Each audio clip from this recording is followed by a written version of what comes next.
And that is, many of the Christians were being associated with the Jews. And in the Roman Empire, the Jews were considered to be outcasts. And so many of the Christian leaders wanted to disassociate themselves from the Jews. Christians were worshiping on the Bible Sabbath Saturday. Jews were worshiping on the Sabbath. And so Christians wanted to disassociate themselves. Constantine wants to unite his empire, and this is what he discovers. Sunday is a way to bring paganism and Christianity together. And I'm going to show you some amazing things. How could Constantine unite his empire? He becomes a Christian. When he becomes a Christian, he marches his army on horseback to get baptized through one of the largest rivers. He then passes a decree in AD 321 on the Venerable Day of the Sun. So he calls it the Venerable Day of the Sun. That's going to appease the pagans. They become baptized to become Christians, but it becomes baptized paganism because they bring sun worship into the church, but they rename it for the worship of the resurrection. Then they bring images into the church, and they bring the images into the church, but they rename them. So that's what's going on. On the Venerable Day of the Sun, let the magistrates and people residing in the cities rest, and let all the shops be closed. So in this attempt to bring the empire together, he feels Sunday in Christianity is a way to do that. So in the days of Constantine, compromises take place so that church and state can unite. To preserve the Roman Empire, Constantine looks for ways to unite his kingdom. And Christian leaders in Rome want to separate themselves from the Jews, so Sunday becomes the way to accomplish both ends. And it becomes the way to unite. So Christian churches now, for the first time, by 351 AD, the Council of Laodicea says, if you are found Judaizing or keeping the Sabbath, you'll be anathema. So the first time we have formal decrees by the middle of the 4th century where Sunday becomes sanctified, Sabbath becomes anathema. The devil accomplishes his purpose by leading millions of people from worshiping the Creator and accepting a compromise of the traditions of men. Now, you're looking at some of the most amazing pictures that demonstrate this. Now, I want you to notice the years of the pictures. We start at 280, and we go to 315. That's significant, and I'll tell you why shortly. This is the Emperor Probus. This is an original picture of one of the coins of Rome. Here is the emperor here on his chariot. But here is the sun god. So on one side of the coin, you have the emperor. The other side, you have the sun god. So he's trying to send a message to all pagans in the empire. You can keep the practices of paganism. Here's Aurelian. This is a coin 274 to 275, an original. Again, you have the emperor on this side, but here you got the sun god here. Now, this is Constantine's coin. In Constantine's coin, you have the picture of Constantine, you have the sun god. This one is quite remarkable. It's from 306 to 337. Now, you remember that the Constantine's Sunday law was in AD 321. So he mints his coin, and what does he do? He puts his picture on one side as becoming a Christian, but on the other side, he pictures the sun god. So what's taking place in the early centuries is that there is this mingling of truth and error. There is this mingling of two cultures, the pagan culture and the Christian culture. And that's being absorbed into the Christian church. But many faithful Christians say, we cannot go along. We're saved by grace and grace alone. We're saved through Jesus Christ. But when we're saved by Jesus and through His grace, He said, if you love me, keep my commandments. And they saw the Sabbath not as a legalistic requirement, but as a great gift given to them by God in the Garden of Eden. They saw it as a sign of worshiping their Creator. They saw it as a symbol of resting in Jesus Christ and His love and grace. And they would not yield to the compromises that came in. This is probably one of the most amazing mosaics you'll see that demonstrates this. See, the church at Rome and the government of Rome united. What you're looking at on the left is the sealing of a mosaic in the tomb of Pope Julius I under St. Peter's Basilica. This is in the Vatican.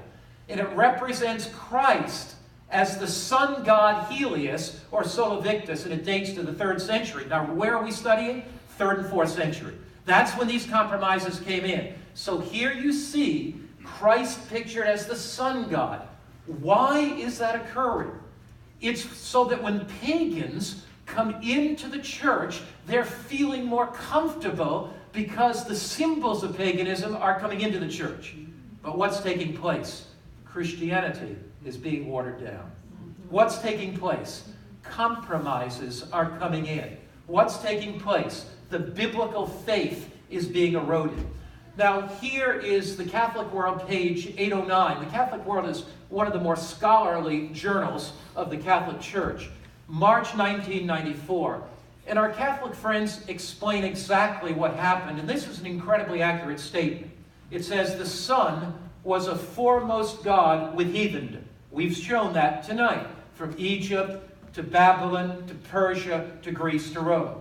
It says, there is in truth something royal kingly about the sun, making it a fit emblem of Jesus, the Son of Justice. So what they're saying here is that there's something kingly about the sun. The sun is a fit emblem of Jesus. But notice it goes on. Hence the church, that's the Catholic Church, in these countries would seem to have said, keep that old pagan name, that Sunday, it shall remain consecrated and sanctified, and thus the pagan Sunday, now this is, I'm quoting simply from our Roman Catholic friends, and thus the pagan Sunday, dedicated to Balder, became the Christian Sunday sacred to Jesus.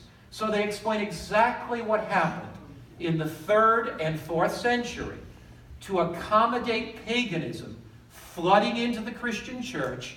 They adopted the pagan symbol of Sunday, brought it into the church. Now, the battle in the universe between good and evil is a battle over worship and God's law.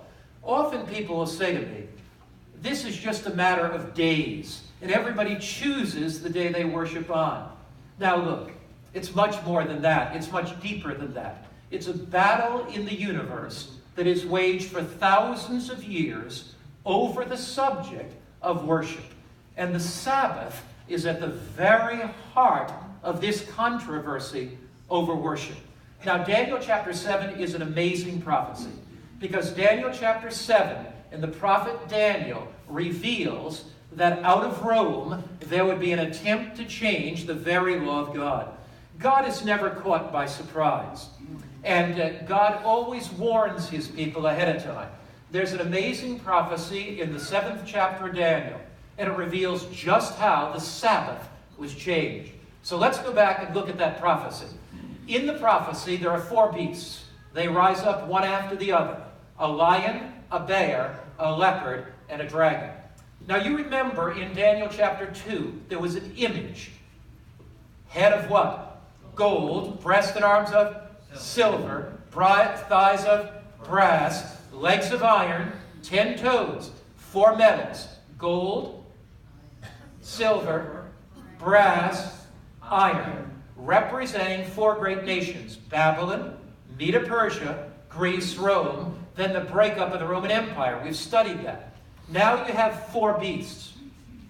The Bible says in Daniel 7, verse 17 and verse 23, the 4 beasts that you saw are the 4 kingdoms. That is Babylon, Medo-Persia, Greece, and Rome. Then the Bible says, out of this 4th power, there'll be 10 horns, just like the legs of iron had 10 toes. The 10 horns in the Bible represent power or kingdoms. The Bible says, Daniel 7, the 10 horns that you saw are 10 kings or kingdoms. In other words, the divisions of the Roman Empire. So Rome was divided into those 10 divisions. We're interested during this period of time because this period of time, 3rd and 4th century, is when the compromise took place. This is when sun worship came into the church. And so if Daniel is prophesying about this time, we would be expecting during that time of division, Daniel to say something about it. So Daniel says in Daniel 7 verse 8, I was considering the horns, that is the 10 divisions of the Roman Empire. There was another horn, a little one, coming up among them. Where did this little horn come up? What did he come up among? What did he come up among, everybody? The 10 horns. And if the 10 horns are the divisions of ancient Rome, he must come up someplace in Europe. He comes up after the 10. And also it says, before whom 3 of the first horns were plucked up by the roots. Then it says, there were in this horn eyes like the eyes of a man. What kind of eyes did he have, everybody? Eyes of a man. And what did his mouth do? Spoke great things. Now, notice, he rises among the 10.